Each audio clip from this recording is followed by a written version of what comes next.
Hey guys, Jeffries here, and welcome back to Football Manager 2017. We are still at Hatfield Town. I'll tell you where we are in what league in a second. First thing I want to talk to you about is player changes. So we are currently in September 2018, so we are a year and a bit ahead of where we are in real life. And you can just see here I've loaned out Julian Ryan to Ringmer. Ringmer? Ringmer. I'm going to say Ringmer. Someone correct me if I've got that wrong. But we've loaned him out for the rest of the season. Actually, if I show you our squad, we've loaned out a few players. So Henri Hervel has gone out on loan. Aaron Adamson's gone out on loan. Mohamed Jatta, Julian Ryan, Jaden Durl, Joe Hood. They've all gone out on loan. If I then show you some of the new players that have come in, the only goalkeeper we ended up keeping in the end was Charlie May. I tried to sign Gooch and I tried to sign Olasanya. Neither of them were interested. So I replaced Gooch by signing a goalkeeper here, Chris Cheetham. He's got pretty good ratings. 25-year-old goalkeeper. And also Dylan Forth. Again, pretty good goalkeeper. In terms of the outfielders, I've been a little bit more busy. So we've got Aaron Simpson here, he can play all the way across the back line, and he can also play all the way up the left-hand side. So I've currently got him playing as our left-sided midfielder, although I might change that in the very near future. Reece Evans we've got in at centre-back. Again, he can also play at right-back, so got some bases covered there. We've also brought in Jack Poxon. In fact, I might have already brought him in, I can't remember. Mateo Akil, I brought him in. I also brought in Connor Harrison, midfielder. I think I might have brought him in on camera, or at least shown you him before, I can't remember. Jack Clark, midfielder. George Hughes, midfielder. Harry May. Now, I've got big hopes for this guy, because he can play right the way across the attacking line, and also as a centre midfielder. So I'm really looking forward to seeing what he can bring.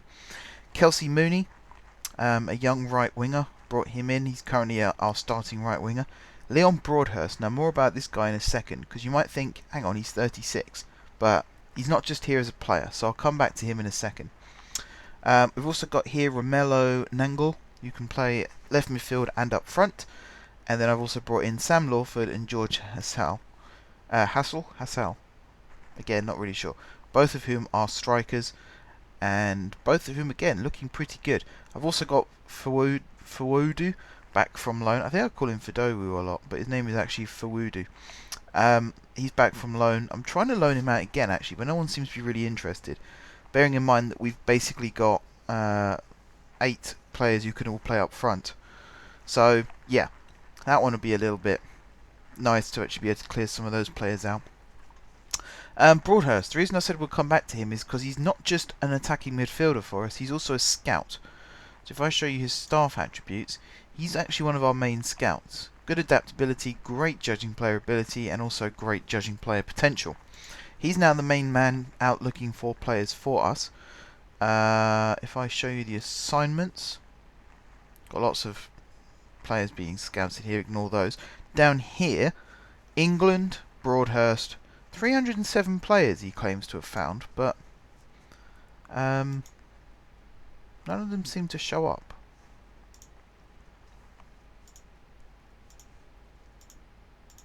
Is that why?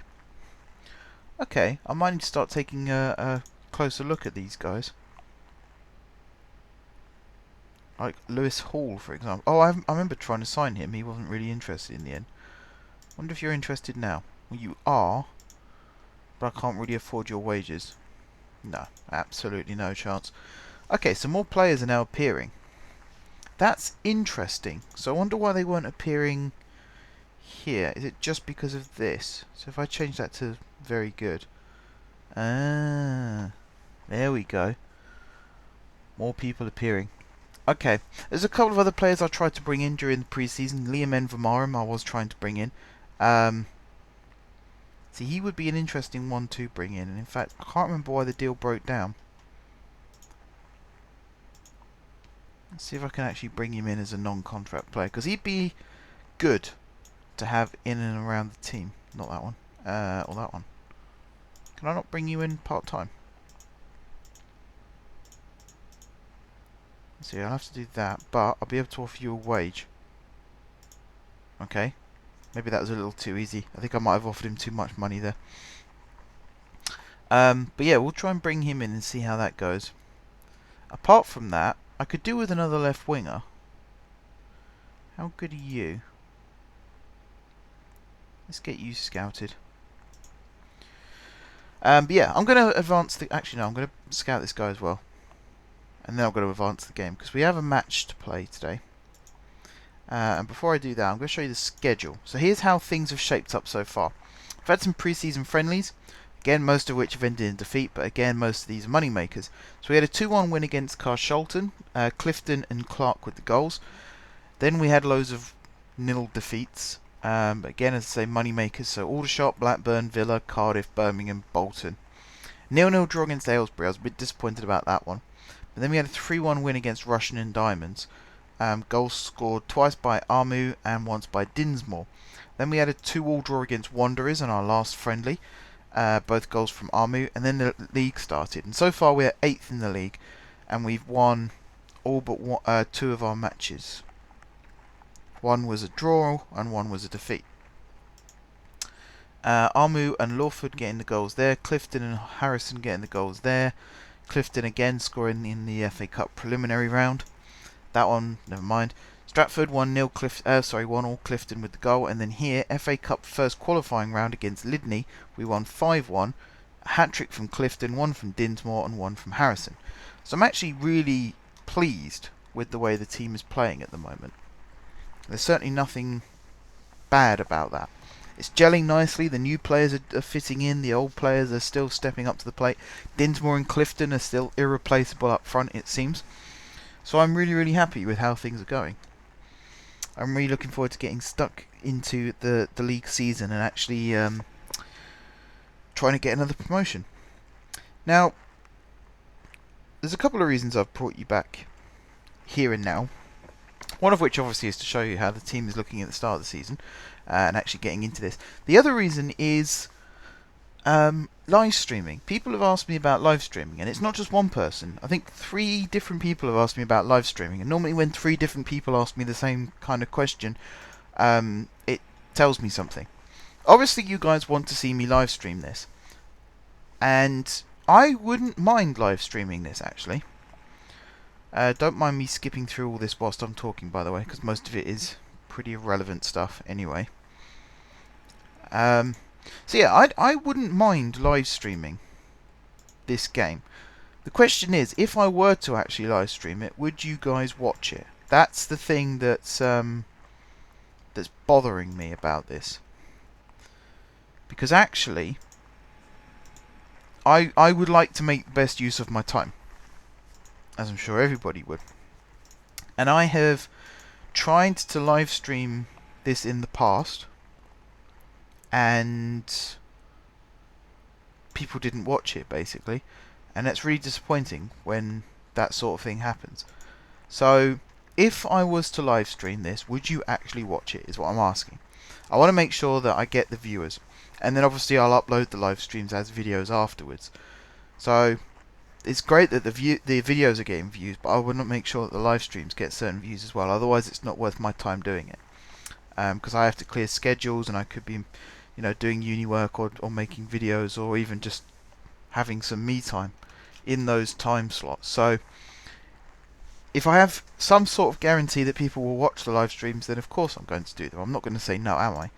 I enjoy making videos and I enjoy doing live streaming. It's why I'm still doing this. So yeah, if you want to see me live stream, give me some feeling of confidence that you're going to watch it, is all I'm asking for. Hopefully that's not too much to ask for. I wouldn't have thought so anyway. But yeah, we've got a match coming up against Boston Town, and it's an away game, and it's in the league. So we have to make sure that we are firing on all cylinders by this point. Most of the players who are causing kerfuffles, shall we say, have been dealt with. They've either been released or let go to other teams on free transfers, or they've been loaned out. Players like Akioto, he went because he was moaning about not getting enough first team football, because I wasn't actually starting him that much. So I went, okay, that's fine, offered him to teams, someone came in for him, wasn't going to stand in his way, cleared out the wage budget. I think he was on a, yeah, I think he was on a wage. Apart from that, you're a goalkeeper, aren't you? I remember you, Cameron Dawson. These are all players that I tried to sign in the closed window, by the way. Didn't really get close with many of them. Which again is quite annoying, but there's not much I can do about it. Okay, Liam Envermarum here. Are you going to be worth it? That's the question. You've only got 3 stars. You've already scored 1 goal in 1 game so far this season. 1 in 3 last season. That was your best season. 12 in 30.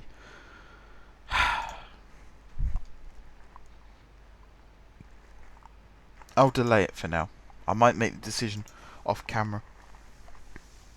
Obviously, I want to sign strikers in form. I'd rather play a player in form than a player who's just got better stats, because that doesn't tell the whole story. Sometimes stats don't mean squat. So I want to make sure that I've got the best available squad out there. And if that means playing someone who isn't as good as any other options, then so be it. As it happens, we are about to kick off in this match. I've got Simpson on the left wing here. I think I might keep him out there still. Mooney on the right. Clark and Harrison as the 2 centre midfielders. In fact, I should probably start in goal really. 4th in goal, Perry, Evans, Kerins and Lockie across the back 4. Then we've got Clark and Harrison. The attacking 3 is Simpson. The attacking 2. I'm so used to having an attacking midfielder. The attacking wings are Simpson and Mooney, and then up front we've got Clifton and Dinsmore. So let's get into it. I always keep these 2 extra subs just because it's easy for cup games. Then you've got a 7-man bench instead of a 5-man bench. Kind of wish they'd change the rules so that if you want to name a 7-man bench, you can. It's not necessarily an unfair advantage because the same number of subs, you know, it's 3 for both teams. It doesn't matter how many you've got on your bench. You know, I've got all these players. It's only fair that I should be able to bench at least 7 of them. Sorry, at least 5 of them, maximum 7 of them. But I digress. Ball over the top. Dinsmore is running onto it. Dinsmore's been a bit quiet this season, as you might have seen. I think he's only scored twice, including pre-season matches. Clifton, on the other hand, is still basically picking up from where he left off last season. He's getting close to breaking the appearance record, of course. He is actually getting close now the new season has begun. But I like the partnership between him and Dinsmore, and I want to see it continue for as long as possible. Even though I am signing strikers as backup, I don't particularly want to break up that strike partnership if I can help it. Because it seems to be quite a productive one. So it'd be really, really stupid to actually come in and say, nope, going to change that, and then wonder why the team's not winning anymore. Obviously, I've got a good thing going here. I want to keep that going for as long as possible. Right, they've got the ball with Dougherty. He's going to take a shot. Yep, I can let him do that all day. If he keeps hitting it like that, not a problem. So, my wingers have both changed and my centre midfielders have both changed, but the team still feels like the team that it's always been. So my training must be pretty good. They must be training them in the way of playing to the tactics. Because the style of play is very, very similar. Midfield gets the ball, pings it over the top, striker runs onto it, goal. And every now and then the wingers come into play as well.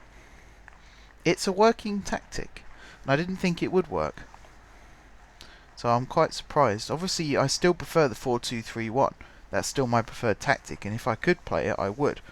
But then that means converting either Dinsmore or Clifton into an attacking midfielder, and then you risk, as I say, breaking up the partnership, which is actually paying dividends. So it would be a huge, huge risk doing that. I might still set up a tactic as a backup, you know, in case during a match there's an injury or I make a sub and change the system. I might still do that, and I'll show you guys that in the next episode. But no massive changes have actually been made to the team tactics, even if changes have been made to the squad. I think that's the key to success. You know, I was saying, I think it was last episode I was saying about you have to update your squad. You have to make sure you've got players coming in all the time to provide competition. That's fine, as long as you don't change things too radically. That's when it becomes a bit, you know, it can go really, really well or it can go really, really wrong. It's the luck of the draw, really.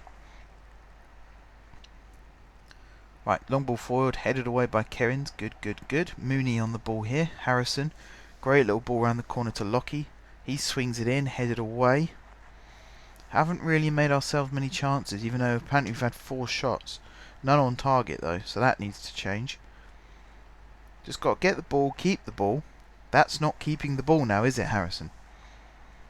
That's not keeping the ball. That's giving the ball away in stupid place and letting them have an attack. Don't want to do that. Not good. Want to avoid that as much as possible. Right, Kerins lays it off to Clark. Clifton. Round to Harrison, to Simpson. Back for Harrison. Dinsmore, shot blocked. Out to Perry. He's got a crossing opportunity here. Cross blocked. Comes to Clark. Come on, don't waste this. And he's wasted it. Although Harrison has picked it up. Out to Mooney. In towards Clifton. Tackled and cleared. Headed on by Dougherty. And I think that's going to be our throw. Well, it doesn't matter because it's cut off. Right, Hibbert with the throw for them. Straight to Dinsmore, into Simpson. Dithering a bit. Perry to Clark. Back to Perry. Harrison, into Simpson. Through for Dinsmore. There it is. There's the Dinsmore I remember. Good finish, 1-0. Yep, it's his 2nd goal of the season, and I think it's his 1st in the league. So, it was coming. It was coming. Much better. Patient build-up. Came to Simpson. Great through ball. Dinsmore with a tidy left-footed finish into that top corner. That's a lot better. Scoring quite close to half-time as well, which is something quite new for us. Normally we score quite early on in matches. So, very recently, I think it's our last 2 games, we've been scoring sort of bang on half-time. So it's sort of even that is like a new way of dealing with matches, and I think that's more because teams are dealing with us early on, but we keep plugging away and eventually find a way through. I wouldn't say it's because we're just sitting back and biding our time, because you can see from the early footage that we were trying to bang on the door. Oh, Dinsmore again. Now that's not like Dinsmore. Normally he breaks the offside trap and finishes one-on-one with the keeper. He doesn't often finish through a crowd like that. But I'll take it. 2 goals in 2 minutes. Picked the ball up in a good area. Shot from quite a long way out actually, but found the absolute tightest of corners there and plonked it just inside the post. And that takes us up to 4th in the league, and we actually have a game in hand over 3rd as well. So we could go up as high as 3rd, and we're only 3 points off top. That draw and that defeat is what's cost us there, otherwise we'll be top and looking clever. Right, Clifton's not exactly having the game of his career at the moment, but I think I will leave him out there, because as I say, the strike partnership is working, and there might be things that Clifton's doing that's actually giving Dinsmore the space to operate. It doesn't show up on his rating, because making a run that distracts a defender doesn't always affect a player's rating. But, you know, eagle-eyed people would spot that and pick it out. He certainly made some space for Dinsmore for that 2nd goal. And, you know, just him being there could effectively distract a defender, because they don't want to leave him in case he suddenly does spring to life and creates chances. He is on the ball here. And he has scored? No, goes down as an own goal. Okay. That's a shame. I guess it's the keeper did actually save it, and then it came back off the post, hit the keeper, and then went in. Which, yes, would make it an own goal. But there is Clifton being dangerous, like I said he would. That could be Clifton's goal, actually. That could be his goal. I wish there was a way you could appeal to the dubious goals panel, because he certainly deserves a goal. You know, he plays well for us every single game. He deserves every goal he creates, basically. So to have it go down as an own goal is very, very harsh against him. Right, 4th with the ball forward. Dinsmore flicks it onto an imaginary man. Here's is it Hinshelwood or Hinshelwood? I never know. I don't know, people. But anyway, Mooney on the ball, crosses it into the back post. Oh, it was just too far in front of Dinsmore. But there is Clifton to tap it into an empty net. As I say, he's not having the best game of his career, which is only why in the second half he's kind of got an assist and a goal. Good play there by Dinsmore. You know, he kept chasing the ball even though it was too far in front of him. Laid it off to Simpson, crosses it across the face of goal, and there's Clifton just to poke it in. Easiest finish he'll ever have. And 4-0. I did not think we'd win this game by 4 goals. And okay, this game's not over yet. We're only 12 minutes into the second half when we made it 4-0. So there's us being quick out of the blocks now again, just to go against me saying we're not really being quick out of the blocks recently. Apparently in the second half of matches we're very quick out of the blocks. And I guess that's because we're picking up from where we left off in the first half. Can't really complain about that. Dinsmore should have done better there. He gave it away far too easily and didn't really work to win it back. And that could have been a goal for them. I would like to keep clean sheets. I actually get disappointed. Like our last match we won 5-1 and I'm disappointed because there's a 1 in that score. We should have won 5-0. You know, when you are a manager who is at the top of the league and winning lots of games, it is hard to pick faults in your team, but if there are some, you still want to work on them. I've actually overhauled the defence. That's why we've got Kieran's playing there. That's why we've got Evans playing there. You know, some players came in. Felix came back from loan. Got rid of him because he was a bad egg. I wanted to keep him, but he just did not show signs of wanting to stay. So I got rid of him. Jatta is out on loan again because, again, he didn't really show signs of wanting to stay. But I chose between the two as to which one I was going to get rid of. And Felix either won or lost, depending on how you look at it. Because he's now with a completely different team. I can't even remember where he went now, but he's gone. Bit like Akioto, really. He didn't really show signs of wanting to stay. He was causing trouble, so binned him. I'm not afraid to do that if I have to, even if it's mid-season and it's out, even if it's outside a transfer window. I will bin a player if I feel like they're not performing. And I will always try and sign a player if I feel like they will improve the squad. It's just what I do. It's the keys to success. I kind of want to make another little tutorial type thing, sort of integrate it into this series, so make little tutorial videos with this team. But it's kind of, I always find tutorials on Football Manager are really difficult to do because I can just tell you what I do. There's no guarantee that it will work the same twice. It tends to work on most of my saves. You know, I very, very rarely have a bad season. Sometimes when I'm up in the top tier I might have a bad season. Either my first season in the Premiership or maybe like a third or fourth season where things just don't go your way. Finances catch up with you, so you can't really sign many players. Teams have sussed you out, so you do have to make some tweaks. Those are bad seasons for me, but I don't get relegated. I still do well in the league. I finish in a respectable position. It's just because I can't be as active in the transfer window as I want to be, and I don't win as many matches as I'd like to. But it's really difficult with a game that can be this... Oh god, there's a goal. It's really difficult with a game that can be this diverse and random. Football itself is a very random sport. You never quite know what's going to happen when kickoff takes place. And it's the same with this. I could start the exact same game at the exact same time as someone else, and we can have 2 completely different results. That is the way this game works, and it's what makes this game so great. So, again, if people want me to make tutorials, I can't really make tutorials, but I can show you what I do. And if you want to copy it, that's entirely up to you. Although, small disclaimer, if it doesn't quite go to plan, please don't blame me. You know, fair's fair and all that. I can only offer you advice. I can't promise you that it would work.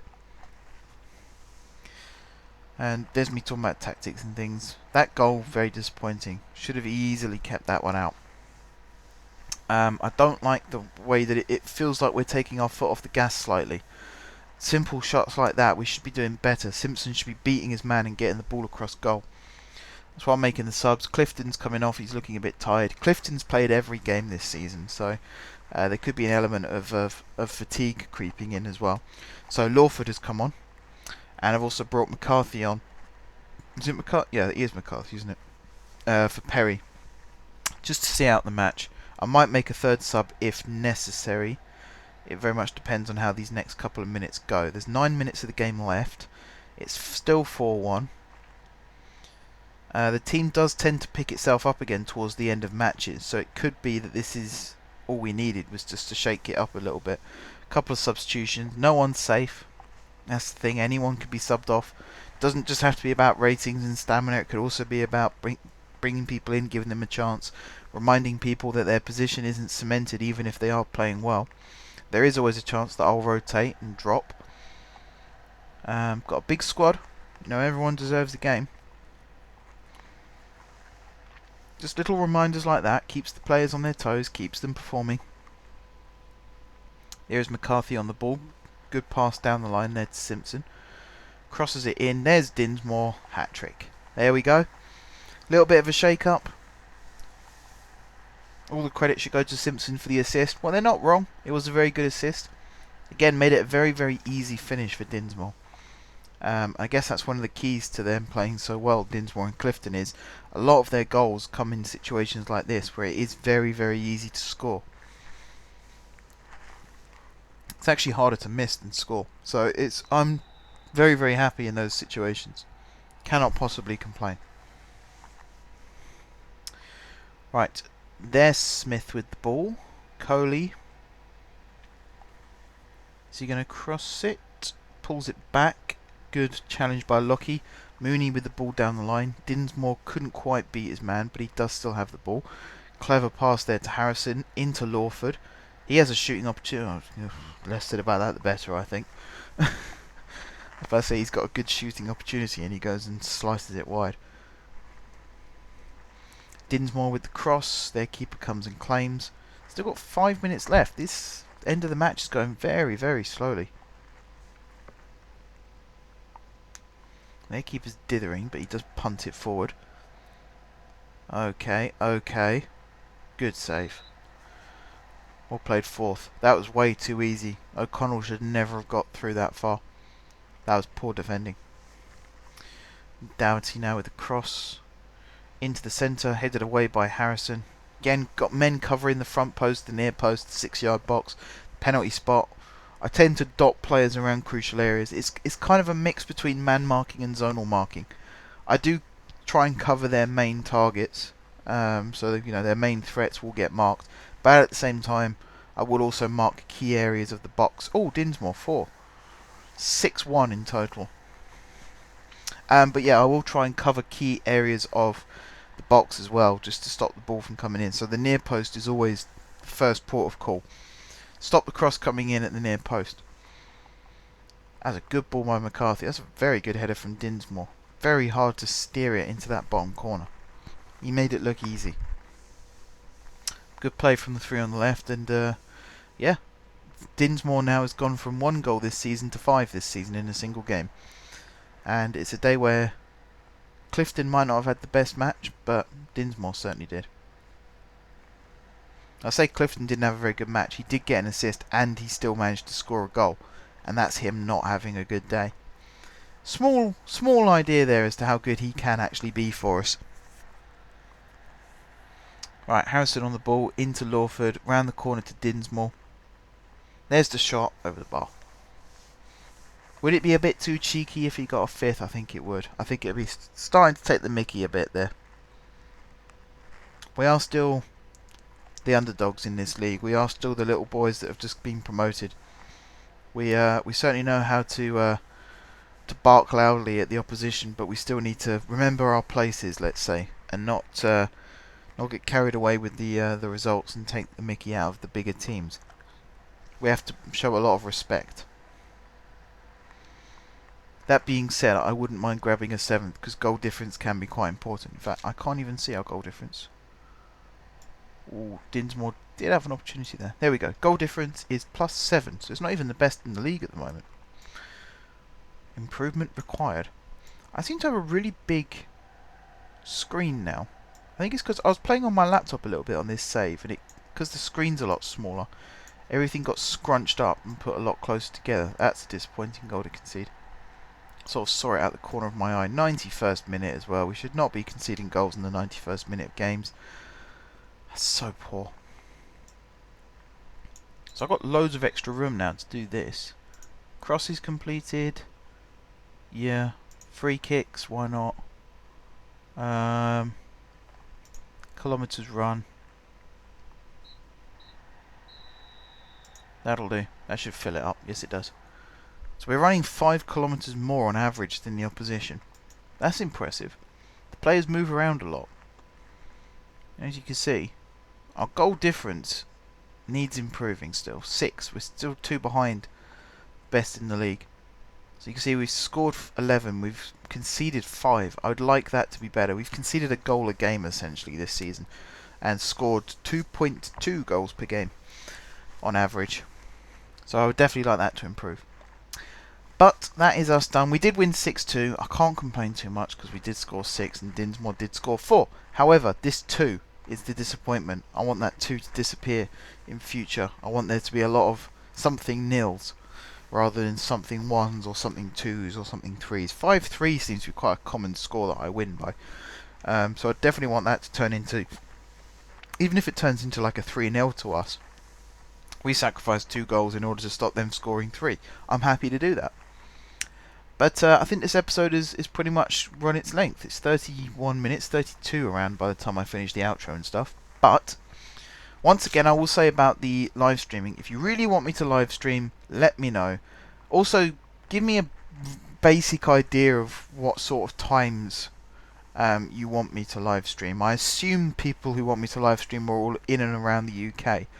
So UK times, please. Otherwise, I'll have to be sitting on Google trying to work out the time differences, and it's not always easy. I know the main time differences, but even so, I wouldn't mind if some people did the work for me in that sense. But yeah, if you want me to live stream, let me know, and I'll try and sort something out. But until then, guys, thank you very much for watching. Don't forget to leave a like if you enjoyed the video, and of course if you enjoyed the series. Drop some comments down below, that is for future signings, tactics, transfers, training, anything like that. If you haven't already subscribed to the channel, be sure to hit the subscribe button. If you have already subscribed to the channel, thank you guys for your continued support. And until next time, I will see you soon.